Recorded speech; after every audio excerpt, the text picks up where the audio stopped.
예, 오늘의 시황 브리핑 시작하겠습니다. 트럼프 취임 앞두고 우리 증시는 이제 관망세를 보였는데, 아시아는 또 대부분 다 올라갔거든요. 약간 좀 다르게 반응하는 그런 모습을 보였고, 그런데 환율이 빠졌습니다. 그러니까 주식시장은 주춤했지만 환율이 내려갔다라는 점은 좀 긍정적으로 평가할 수 있는 대목이죠. 그러니까 외국인들이 대규모로 매도를 했는데, 이 매도가 좀 일시적일 가능성도 있고, 일부에서는 이제 트럼프 때 우리나라 증시가 상대적으로 좀 부진했기 때문에 여기에 대한 걱정을 하는 거다, 이런 해석이 좀 엇갈리는 것 같습니다. 특징적으로는 오늘 제약주 일부, 그러니까 제약주 중에서도 편차가 좀 났고요. 그다음에 2차 전지가 오늘 재료가 이어지면서 강세 보였고, 철강과 석유화학도 종목들별로 좀 강세를 보이는 이제 그런 모습을 보인 게 특징이었습니다. 우선 오늘 아시아 증시 보면 코스피 정도 하락한 거 외에는 웬만한 나라들은 플러스가 다 났습니다. 그러니까 대부분 국가들이 상승하는 그런 모습을 보였는데, 우리 증시 같은 경우는 설 직전, 그러니까 설 직전 주간에 크게 올라가지도 크게 빠지지도 않는 그런 징크스가 좀 있거든요. 그러니까 워낙 긴 어떤 연휴 기간이 있기 때문에 미리 포지션 잡고 가지는 말자, 일단 좀 지켜보자, 이런 분위기가 있는데, 일단은 초반은 이전에 설 직전 주의 어떤 패턴을 그대로 좀 닮아가는 그런 모습을 보인 게 특징이었고, 근데 아시아는 강했잖아요. 오늘 이제 블룸버그에서 나온 아시아 증시 관련된 코멘트를 보면 트럼프와 시진핑이 통화를 했고, 트럼프가 매우 좋은 통화였다라고 코멘트한 거, 그리고 틱톡 관련해서 미국에서 아예 그냥 지워버리려고 하는 이제 그런 움직임이 있었는데, 그렇게 안 될 것 같죠. 그러니까 틱톡이 계속 사업할 수 있는 방안으로 방법을 찾는 걸로 그렇게 가고 있잖아요. 그래서 이거 봐서는 이제 미중 간에 초긴장 상황이 만들어지지는 않을 것 같다, 그러니까 이런 평가가 나왔죠. 그러니까 아시아 증시 같은 경우는 미중 간의 어떤 무역 갈등, 무역 전쟁, 관세, 이 부분에 대해서 제일 걱정하고 있거든요. 그래서 이제 그런 상황은 아닌 것 같다. 그리고 이제 또 중국 측에서 머스크를 만나서 미국과의 어떤 관계 분위기를 개선하기 위한 노력을 하는, 실제로도 그런 의지를 갖고 있는 건지, 아니면 그런 이제 우리 이렇게 하느라고 했어, 이렇게 보여주기 위한 건지는 알 수는 없지만, 어쨌든 중국 측에서는 그렇게 노력을 하고 있다라는 거죠.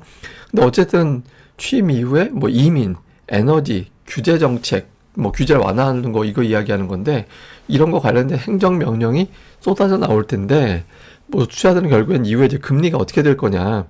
일부에서는 이제 미국의 10년물 금리가 6%까지 올라갈 수 있고, 금리 인하가 아니라 연준에서는 금리를 올릴지도 모른다, 그러니까 이런 어떤 의견들도 있잖아요. 그래서 이런 부분들을 좀 확인하자라는 신중함이 특히 우리 증시에 유난하게 작동을 했던 것 같습니다. 그리고 이제 여기에 또 일본 금리 결정도 앞두고 있잖아요. 그래서 전체 경제학자의 4분의 3은 일본이 이번 주에 금리 올릴 거다, 이렇게 예상을 하고 있거든요. 근데 이제 금리 올렸을 때 우리나라 기술주에 대한 외국인들 매도가 굉장히 강하게 나왔던 기억이 있어서, 투자자들이 일단 좀 신중하게, 주초에는 신중하게 출발하고 보는 그런 움직임이 있었습니다. 근데 이제 개별적으로 지수 자체보다 이제 개별적인 종목들의 엇갈림이 좀 심했는데, 오늘 특히 2차 전지가 되게 강했어요.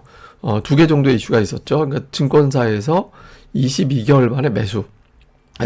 매수였다가 중립이었다 매도로 갔다가 이제 매수 쪽으로 바뀌었다. 그리고 이제 또 당국에서는 캐즘 관련된, 이게 언제 도대체 시장이 열릴까? 그러니까 초기 활성화, 그 다음에 한동안 공백기, 그 다음에 다시 활성화. 근데 지금 그 공백기로 보고 있잖아요.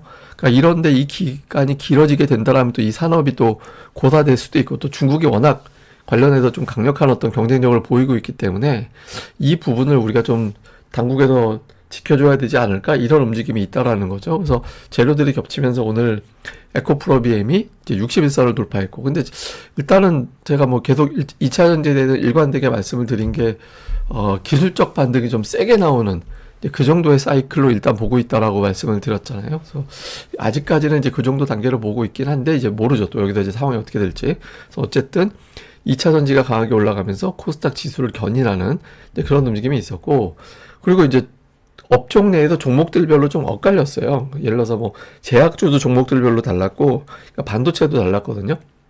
예를 들면 이제 PSK홀딩스 지난주 금요일에 크게 올랐던 종목인데, 이건 빠지고, 지난주 금요일에 이제 거의 시세가 없었던 인텍플러스 같은 종목은 강하게 올라가고, 이렇게 종목 내에서 일관성을 갖고 쭉 올라가기보다는 오늘은 다음은 이렇게 해서 이제 좀 올라갔던 애 쉬고, 안 올라가네 올리고, 그러니까 이런 패턴으로 시장이 또 종목이 움직이는 게 특징이었습니다. 근데 여기서 이제 좀 많이 올라간 종목에 대한 어떤 매도가 좀 가동이 된 측면도 있는데, 이게 전선 관련된 전력 설비 이런 유해 기업들이 오늘 고전했잖아요. 실적이 나왔는데 그 매출을 예상치가 거의 1조 원 가까이 정도 예상했었거든요. 근데 8천억 초반 나왔고 영업이익도 2천억대 중반 정도 예상했는데 1,600억 나오고 그러니까 기대 가지고 쭉 올랐던 종목이 이제 정작 이제 노출된 걸 딱 보고 나니까 이건 좀 아니지 않냐. 그러니까 이런 실망감이 나온 거죠. 그래서 그동안에 21선을 어떻게든 버텨냈었는데 그냥 하루에 다 깨져버렸죠. 이거는 이게 깨졌다라는 것도 있지만 한편으로는 저기에 쭉 주식 가지고 있던 투자자들의 일정 수준은 빠져나와서 다른 쪽으로 넘어갔다는 얘기예요. 저 정도 종목 나오는 건 갈아타기. 그러니까 오늘 예를 들면 뭐 2차 전지라든가 이런 쪽으로 갈아탔다라는 의미가 되는 거죠. 그리고 화장품 같은 경우도 제닛 기준으로 보면 거의 30만 원, 3만 원 언저리까지 갔던 게 지금은 되게 많이 내려왔잖아요. 그래서 이제 좀 시장에서는 종목들별로 기대감으로 올라간 종목들보다 조금 숫자가 실제로 나오는 쪽으로 좀 가야 되지 않나? 또는 되게 많이 소외됐던 종목군들 쪽으로 가야 되지 않나?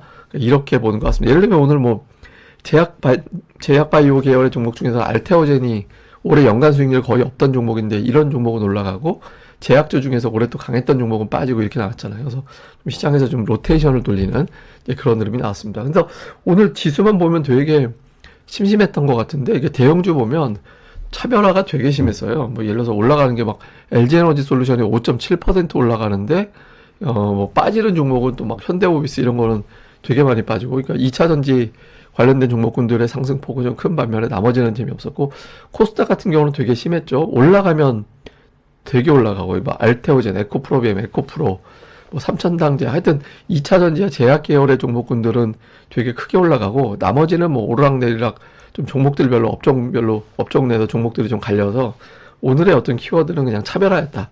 이렇게 이제 봐야 될 것 같습니다. 수급에서 오늘 외국인들이 좀 많이 팔았습니다. 사실 오늘 외국인들 많이 판 거는 조금 의외긴 해요. 왜냐면 오늘 그 환율이 많이 빠졌기 때문에 환율이 저 정도 빠지면 선물이 매수로 바뀌면서 좀 강하게 매수가 들어오는 그런 흐름이 나와야 되는데 좀 오늘 외국인 투자자들이 매도 가서 트럼프 됐을 때 한국이 좀 많이 고생했으니까 또 엔달러 환율을 내려갈 때 엔캐리 이탈 우려 나올 때 한국의 기술주들이 좀 안 좋았으니까 그걸 좀 걱정했던 것 같습니다. 근데 여기서 이제 조금 희망적인 구석을 찾자면 금융투자가 이제 매도가 끝난 것 같이 보이긴 하거든요.